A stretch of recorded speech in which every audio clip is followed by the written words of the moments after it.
सब कुछ सहेज में यहाँ रखना है। किसी भी बात, किसी भी विषय में खींचातानी नहीं करनी। यह संतों की ज्ञान की वाणी है। यह आदि सद्गुरु की अणुभे निर्भय वाणी है। इसे सहेज में समझाना है। आप सभी को सुलझाना है, उलझाना नहीं। संत कहते हैं ना कि राम राम सब करे, ठग ठाकुर और चोर। जिस नाम से संत तरे और नाम कछु और। इस संसार में जो ठग है वह भी राम राम ही कहते। जो ठाकुर, जो राजा है वह भी राम राम ही कहते। और वो जो चोर है वो भी राम राम ही कहते। लेकिन जिस नाम से संत तरे वो नाम कछु और है। इसी को समझना है। जब तक समझोगे नहीं तब तक पाओगे नहीं। इस काल के लोक में, इस होंकार में, इस पार ब्रह्म में आप जैसे ही भाषाओं के अक्षरी गुरु के पास जाओगे, वैसे ही नाम, वैसे ही शब्द आपको जपवाएंगे।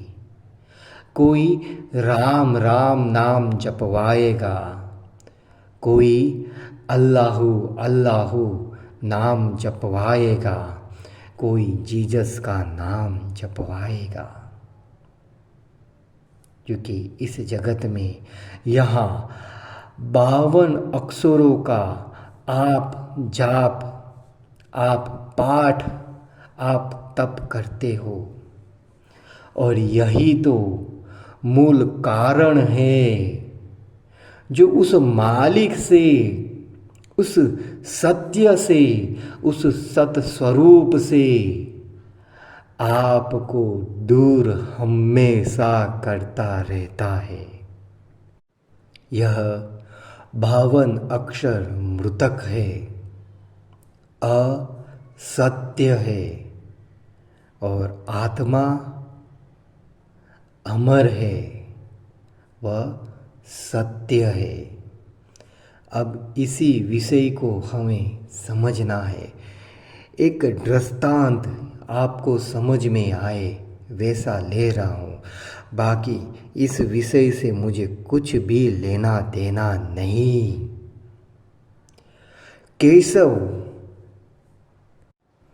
केशव भगवत गीता में राजा अर्जुन जी से कहते हैं, आपके देह का और हमारे देह का मृत्यु तय ही है। यह शरीर, यह देह, यह काया नाशवंत है। और ऐसा देह आपने और हमने युगों युगों धारण किया है। और ऐसे देह का युगों युगों नाश भी हुआ है। क्योंकि यह देह, यह काया, यह शरीर असत्य है, नाशवंत है, मृतक है। और इसी को आप समझ लीजिए। क्योंकि यह नहीं समझोगे तो अणुभे वाणी को समझ नहीं पाओगे।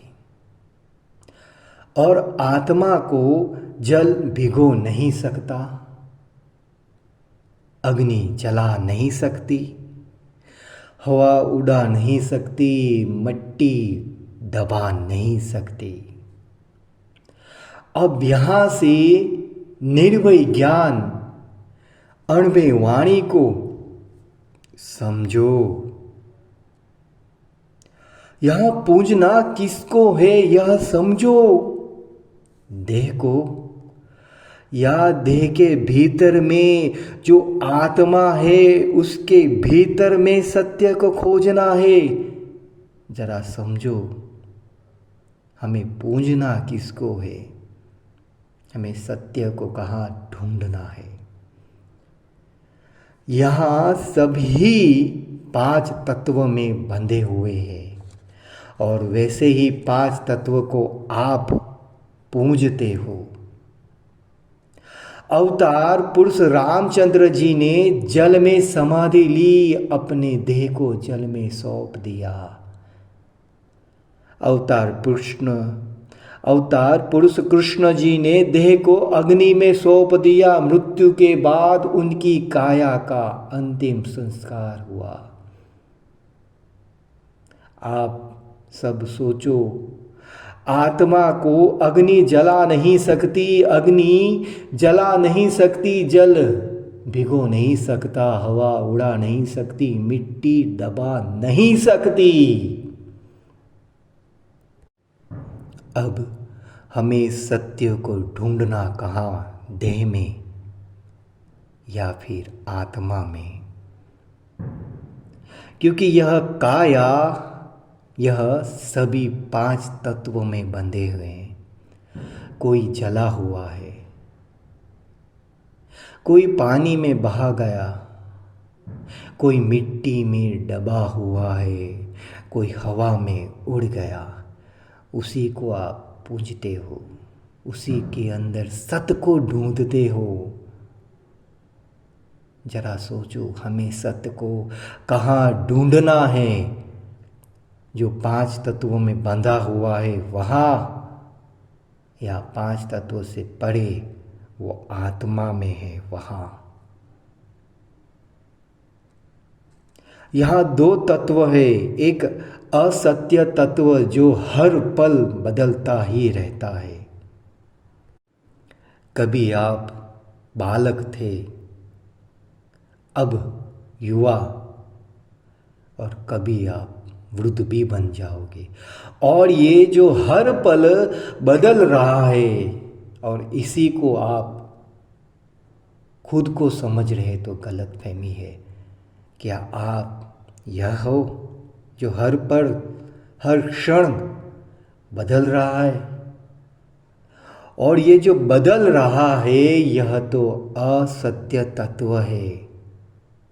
आप तो आत्मा हो जो सत तत्व है, और आत्मा कभी बदली नहीं,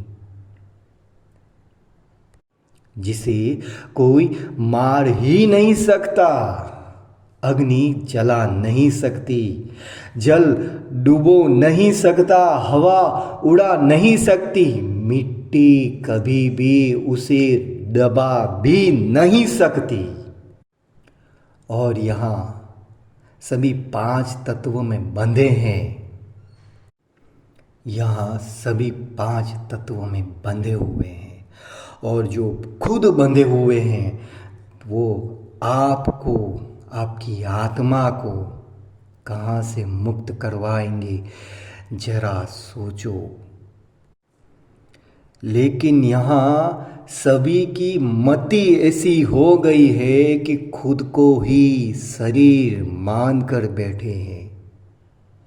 अरे वो परिंदे, जब तू आसमान में उड़ता था वहीं पे तू सुखी था। बस मन की इच्छाओं के सुख में, कि मन की इच्छाओं के सुख के चक्कर में इस पिंजरे में, इस देह में आकर बंध गया। अब परिंदे का असल घर कौन सा? अब परिंदे का असल घर कौन सा? वही ना जहां वो खुले अंबर में अपनी मर्जी से उड़ता था, जी भर कर उड़ता था। वही परिंदे का असल घर, आदि घर। वही तो संतों का घर है, वही तो सद्गुरु का घर है, वही है अमर लोक, और आत्मा वही अमर है। तो उसे अमर सुख चाहिए, और आत्मा अमर है तो उसे अमर ही सुख चाहिए। और हम कहाँ रहते हैं? मृत्यु लोक में। और इस मृत्यु लोक में अमर जैसा कुछ नहीं। अरे यहाँ पुण्य कर्म भी जन्मा है, एक दिन उसका भी मृत्यु हो जाएगा और दुख सामने आकर खड़ा हो जाएगा। और अब परिंदे को इस पिंजरे से, इस देह से इतना प्रेम, इतना मोह हो गया कि इस पिंजरे को छोड़ना ही नहीं चाहता। अरे डॉक्टर साहब मुझे लकवा हो गया, अरे वो डॉक्टर साहब मुझे कैंसर हो गया, अरे वो डॉक्टर साहब मुझे शुगर हो गया, मुझे प्रेशर हो गया। अरे वो मूर्ख, अरे वो मूर्ख, वो शरीर है जिसे तू अपना समझ रहा है, तू खुद समझ रहा है, तू खुद को समझ रहा है। अरे वो मूर्ख, वो शरीर है जो हर पल बदलता रहता है और तू वह नहीं। और आप वो नहीं हो, यह समझो। जब गाड़ी बिगड़ गई तो यही कहते हो ना कि गाड़ी बिगड़ गई है। और गाड़ी में आप भी तो बैठे थे, और गाड़ी में आप भी तो बैठे थे। यह क्यों नहीं कहा कि मैं बिगड़ गया? जरा सोचो, तब आपने ये क्यों नहीं कहा कि मैं बिगड़ गया? वैसे ही आप साइकिल के ऊपर बैठे हो, लेकिन जब साइकिल के पहिए में पंचर होता है तब आप क्या कहते हो? कि पहिए में पंचर हो गया। यूं नहीं, ये नहीं कहते आप कि मेरा पंचर हो गया। वैसे ही लकवा, वैसे ही रोग आपके देह को हुआ है जो हर पल बदलता रहता है और आप वो नहीं। यही अंतर आपको समझ में आ गया तो ज्ञान आप सहेज में समझ जाओगे। जब आप अपनी माँ के गर्भ में थे, जब आप अपनी माँ के गर्भ में थे, उस अवस्था को याद करो। सिर नीचे, पांव ऊपर। माँ के गर्भ में मल मूत्र था। उस पल में आप मुख खोल नहीं सकते, सांसें ले नहीं सकते थे। और आप नाक से भी अगर सांसें लेते तो पानी चला जाता, मुंह से सांसें लेते तो पानी चला जाता। उस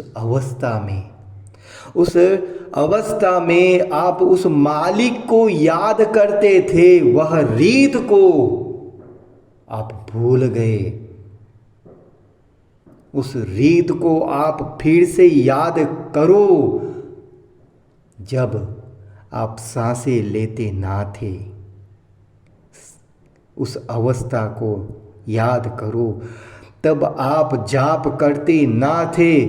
उस ज्ञान को याद करो, उस रीत को याद करो। वो कौन सी रीत थी?